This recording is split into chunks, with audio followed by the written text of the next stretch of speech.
Welcome to Fanfield Fiction. I've got a great video for you today, a viewer-requested topic. Let's get into it. Blaytech1 left a message on my video covering different types of clone troopers, linked in description, saying, I have a question for you. Your response doesn't have to be a video because the answer is probably not lengthy enough to warrant one. You did a video about Mandalorian gear but didn't address the functions of their helmets, which is more interesting to me than what guns they use. Mando helmets are extremely complex and contain a ridiculous number of features, but Wikipedia isn't very comprehensive on the subject. In fact, most of that info is on Boba Fett's Legends page alone. Could you list all the tech in Mandalorian helmets? Sure. As with the rest of a Mandalorian's armor, the helmet was made mostly of Beskar, a rare lightsaber-resistant metal that was found exclusively on the Mandalorian homeworld Mandalore and its moon Concordia.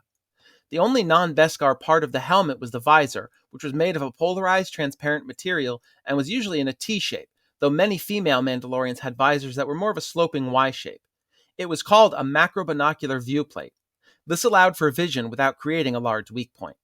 The helmet almost always possessed a heads-up display, an in-visor digital readout that could display things like armor integrity, remaining jetpack fuel, ammunition reserves for weapons on the wearer's vambraces, how much air was left when in the vacuum of space, and even target tracking and a sort of rear camera effect. Many Mandalorians added a rangefinder to the helmet, that little stem or antenna on the side of the helmet.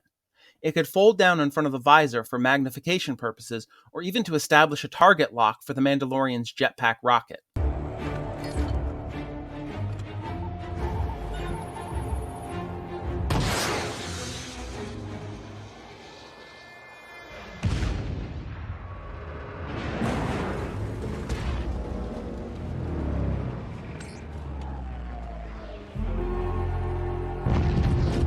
The helmet also often had a battle computer, allowing the wearer to control the suit's weapons, sensors, and even jetpack through verbal commands, such as Jango Fett's jetpack activation in Attack of the Clones, where his hands were both busy with his blasters. Boba, get on board!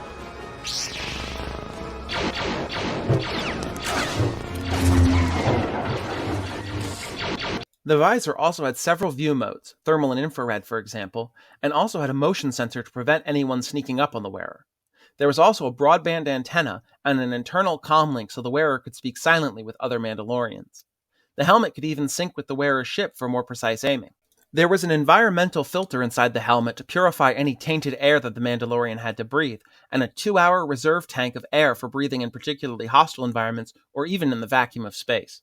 Many Mandalorians added their own touches and tech to their armor, such as Sabine Wren adding a holo imager to her rangefinder so she could take pictures with it. As with all Mandalorian gear, wearers customized their helmets to suit their roles in Mandalorian society and on the battlefield. Thanks for watching, and thanks to Blaytech1 for requesting this video. This is going to be my last Star Wars video for a while. Next weekend I've got a very special 3-video topic, then I'm going to move on to Final Fantasy VII for a while. Don't despair, Star Wars fans. I will be returning to Star Wars. I just want to change things up for a bit. If you like this kind of content, please consider liking, commenting, and subscribing. It takes 2 seconds for you and really helps the channel out. If you have an idea for a video, go ahead and comment it on any of my videos or send a message to the official Fanfield Fiction email on screen now. See you in the next one.